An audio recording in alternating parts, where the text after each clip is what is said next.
Welcome to kitchen spark. இன்றைக்கி நம்ம கிச்சனில் என்ன பார்க்க போகிறோன்னு கேட்டிங்கன்னா, நாம் இன்றைக்கி ஒரு ஸ்நாக்ஸ் ரெசிபி பார்க்கலாங்க. இது ஸ்நாக்ஸாகவும் எடுத்துக்கலாம், நைட்டு டின்னராகவும் எடுத்துக்கலாங்க. ரொம்ப சூப்பராக இருக்கும் இந்த ரெசிபி. என்னன்னு கேட்டிங்கன்னா, நாம் இன்றைக்கி காளான் பிரெட் மசாலா தாங்க செய்ய போகிறோம். சாப்பிட்றதுக்கு ரொம்ப ரொம்ப டேஸ்ட்டாக இருக்கும். குழந்தைகள்லாம் நல்லா விரும்பி சாப்பிடுவாங்க. ஸோ இந்த காளான் பிரெட் மசாலாவை நாம் இன்றைக்கி எப்படி செய்யலான்னு பார்க்கலாம். அதுக்கு முன்னாடி இன்னும் நீங்கள் நம்ம சேனலை சப்ஸ்கிரைப் பண்ணலைன்னா சப்ஸ்கிரைப் பண்ணிடுங்க. அப்படியே பக்கத்தில் இருக்கிற பெல்லைக்கானை கிளிக் பண்ணிடுங்க. வாங்க இந்த காளான் பிரெட் மசாலா இன்றைக்கி எப்படி செய்யலான்னு பார்க்கலாம். அதுக்காக பாருங்கள், நான் ஒரு கடாய் வச்சுருக்கிறேன். கடாய் நல்லா காஞ்சதுக்கப்புறம் ஆயில் எடுத்துக்கலாம். ஆயில் காஞ்சதுக்கப்புறம் கடுகு தாளிச்சிக்கலாம். கடுகு பொரியட்டும். பொரிஞ்சதுக்கப்புறமா ஒரு 2 பெரிய வெங்காயம் இந்த மாதிரி பொடியாக கட் பண்ணி ஆட் பண்ணிக்கலாம். காரத்துக்கேற்ப ஒரு 2 பச்சை மிளகாவும் ஆட் பண்ணிக்கலாம். ஒரு கொத்த அளவுக்கு கருவேப்பிலையெல்லாம் எடுத்துக்கலாம். இப்போ வெங்காயத்தை நம்ம நல்லா எண்ணெயில் வதக்கி விட்டுறலாம். நல்லா வெங்காயம் வதங்கி வரட்டும். பாருங்கள், வெங்காயம் வதங்கினதுக்கு அப்புறமா நாம் இதில் ஒரே ஒரு தக்காளி எடுத்துக்கலாங்க. தக்காளி வதங்கிறதுக்கு கொஞ்சமாக உப்பு ஆட் பண்ணிவிட்டு தக்காளியும் நம்ம நல்லா வதக்கி விட்டுறணும். நல்லா வதங்கி வரட்டும். தக்காளி நல்லா வதங்கினதுக்கு அப்புறமா நாம் இதில் மசாலா ஆட் பண்ணிக்க போகிறோம். ஃபஸ்ட்டு கொஞ்சமாக மஞ்சத்தூள் எடுத்துக்கலாம். 1 டீஸ்பூன் அளவுக்கு மிளகாத்தூள் எடுத்துக்கலாம்.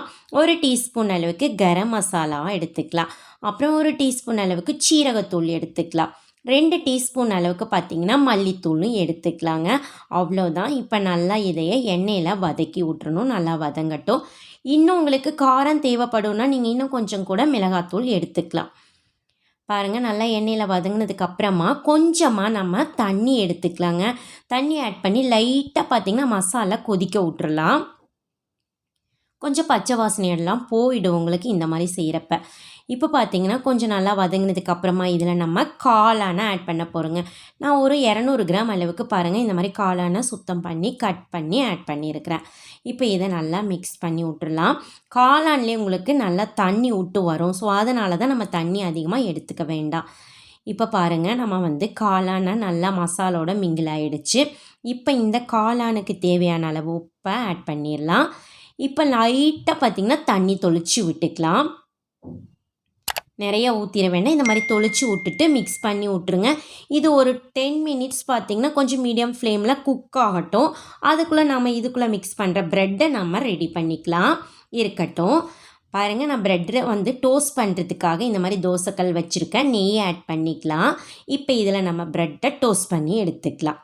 பாருங்கள், இந்த மாதிரி ஓரங்கள்லாம் நான் கட் பண்ணிவிட்டு ப்ரெட்டை எடுத்துருக்கிறேன். பாருங்கள், இந்த மாதிரி ப்ரெட்டை நம்ம வச்சுட்டு மேலேயும் கொஞ்சம் நம்ம நெய் போட்டு விட்டுக்கலாம்.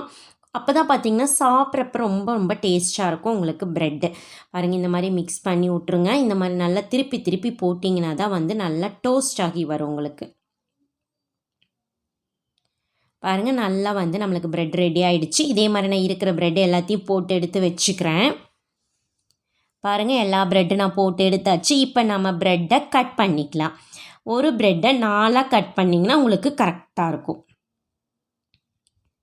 பாருங்கள், இந்த மாதிரி நான் ஒரு ப்ரெட்டை 4ஆக கட் பண்ணி எடுத்துக்கிறேன். இதே மாதிரி நம்ம இருக்கிற ப்ரெட்டை எல்லாத்தையும் கட் பண்ணி எடுத்து ஒரு பிளேட்டுக்கு மாற்றிக்கலாம். பாருங்கள், நான் எல்லாத்தையும் கட் பண்ணி எடுத்து வச்சாச்சு. இப்போ ஒரு 10 மினிட்ஸும் ஆயிடுச்சு.